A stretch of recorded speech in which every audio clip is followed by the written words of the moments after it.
say on behalf of the City Council who's joined us here today, all of them, and the 250,000 people that called Jersey City home, we are thankful for the work of the last 13 years that the 9/11 Commission here in Jersey City has done every single year, putting together a better program, a more thorough program, making sure that the sacrifice that people made will always be remembered, making sure that we recognize and we take a few moments out of our busy lives today to recognize the fact that we are very, very lucky and we are very blessed to live in a country like we do today. And today we take a moment this morning to celebrate that and to remember, and we just want to say thank you to all of you. God bless. It is an honor to be here with you again to remember the tragedy of September 11, 2001 that took the lives of so many innocent people. We come today to pray for their families and for their friends who have known the awful depth of loss. We also come today to remember the valiant efforts of courage that our first responders exhibited on that day. These men and women offer that same level of courage on a daily basis. It's also fitting that we come here today to remember this terrible tragedy after listening to President Obama's speech last night, which reminded us that the terror continues through the Islamic State and insurgent group also known as ISIS. But President Obama also reminded us that we as Americans should feel confident that we can deal with whatever comes, because united, we can do anything. However, I just want to briefly remind you, looking at that flag in front of us, and this flag, and what the flag means around the world as it says what Americans really are. We are a people with courage, endurance, and strength. And united we can, for the sake of the people that we've already lost, do everything we can to protect all of us. We can together handle anything. And I know that this song has already been sung, but whenever I hear it, it always makes me feel a little bit stronger about what we as Americans can do. Oh, say can you see, by the dawn's early light, what so proudly we hailed at the twilight's last gleaming, whose broad stripes and bright stars through the perilous fight over the ramparts we watched were so gallantly streaming, and the rocket's red glare, the bombs bursting in air, gave proof through the night that our flag was still there. Oh, say does that star-spangled banner yet wave over the land of the free and the home of the brave, over America. God bless our first responders, God bless our military, and God bless America. Thank you.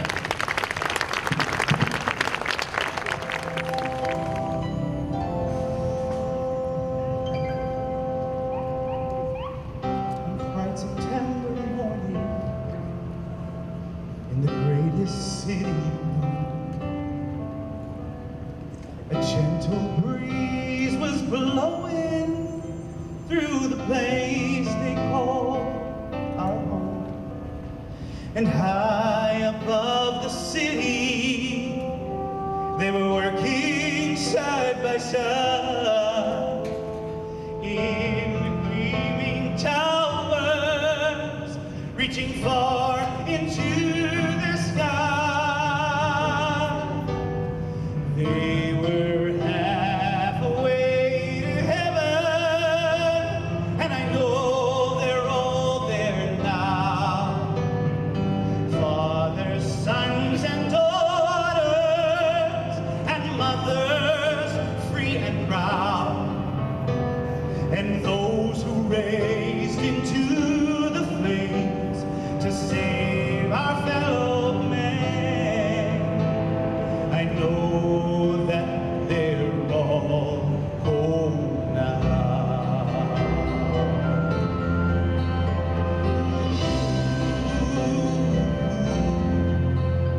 Alok Agarwal, Ivan Carrillos Fairbanks Barbosa, Sherry Ann Bordeaux, Edward Calderon, Swana Chalsani, John Robert Cruz.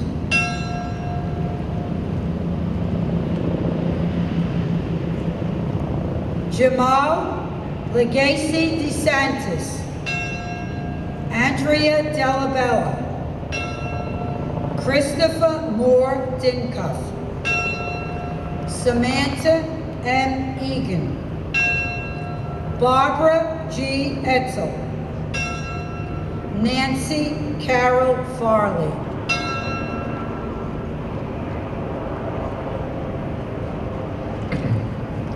Anne Marie Ferrara, Boyd Gatton, Rosa Gonzalez, John Richard Cohane, Saleko Koo, and Andrew LaCourte.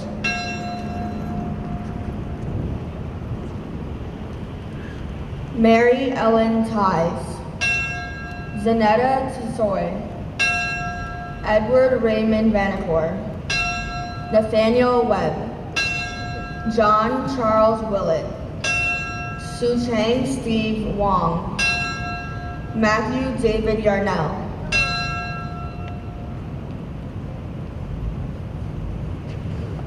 Leon Laborde, Wee Long Lin, Alan Linton, Jerome Robert Loach, Manuel L. Lopez, and Joseph L. Rivera.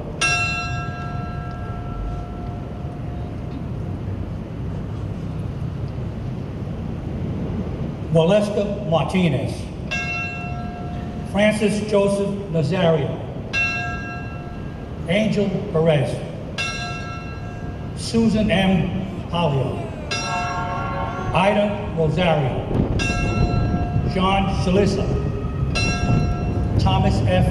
Swift. This past weekend, I had the occasion to be in New York, and there was a young Port Authority officer who had the name Gorman on his chest. And I noticed it as I was walking past. And I asked him if his father was police officer Thomas Gorman, who I was a brother Hibernian. His father, when he saw the buildings go down, beginning to go down, and he heard about it, hopped in his car and drove to work that day, and ultimately gave his life in the service of our community and our nation. Reflecting back on that day, I remember then a dear friend came to me. Her daughter had just graduated college. Family was very much involved in a local Baptist church, and she said, "Jim, would you mind going with me to New York to help look for my daughter?" And I remember putting up signs in those early days, the sense of ambivalence and confusion and despair and sadness as to the remote and distant hope that her daughter would ever be found. Her daughter never came home, and months later we had her burial. It was among the most painful and sad occasions, because her mother was hoping against hope as to the possibility. And so we all respond to that day in different ways. To the council and Senator Cunningham and Director Shea, and want to say thank you to our mayor who chose to enlist in the United States Marine Corps to fight that fight.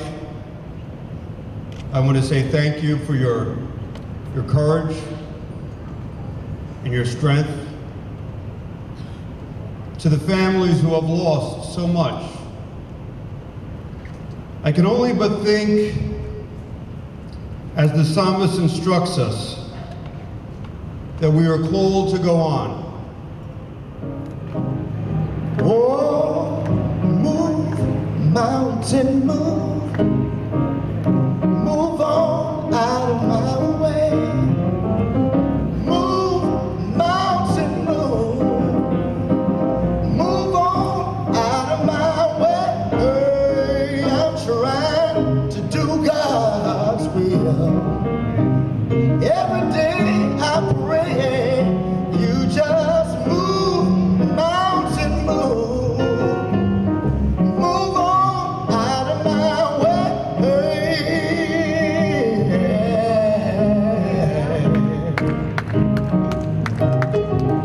Oh yeah. Come on, help me with it. Move, mountain, move. Move on out of my way. Oh, move, mountain, move. Move on out of my way. Move on out of my way. I'm trying to do God's will. Every day I pray. Every day I pray. Well, you just move, mountain, move. Move on out of my way.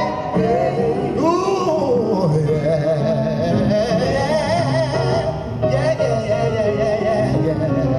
Oh, yes, sir. Over 13 years ago, on this day, thousands of patients were triaged along the waterfront by the brave staff of Jersey City Medical Center and the EMS team at the medical center. On that day, we also lost one of our own EMS tour chiefs, David Lamondre. As we began talking to our staff about how one of our goals of making Jersey City Medical Center Jersey City one of the healthiest cities, we began to talk about emergency preparedness and personal emergency preparedness. So today the medical center is kicking off a series of events around personal emergency preparedness. I hope that you'll join us at the medical center today at 1:30 and again at 7 p.m. tonight. And as we reach out into the community to all the different community groups to talk about how each individual family in Jersey City can be prepared for any disaster in the future. It is one of our goals to make Jersey City a more healthy place, and we hope that you'll join us in doing that in memory of 9/11. Thank you. Against the lamppost at Cedar and Greenwich, it stands, dusted, war-torn, chained to the moment of its own seized labor, awaiting the return of Juan Gutierrez from a morning delivery at One World Trade. Now a shrine, it stands, decorated with flowers, flags, prayers. Its wiry basket tied with paper ribbons. Gray skeletal frame encircled with melted candle wax. Folded letters of farewell. Crayon-drawn teardrops. On the edge of ground zero it stands. A testament of one life, one story of a hard-working young man struggling, moving forward to a place where bicycles lead to dreams of better days, better days.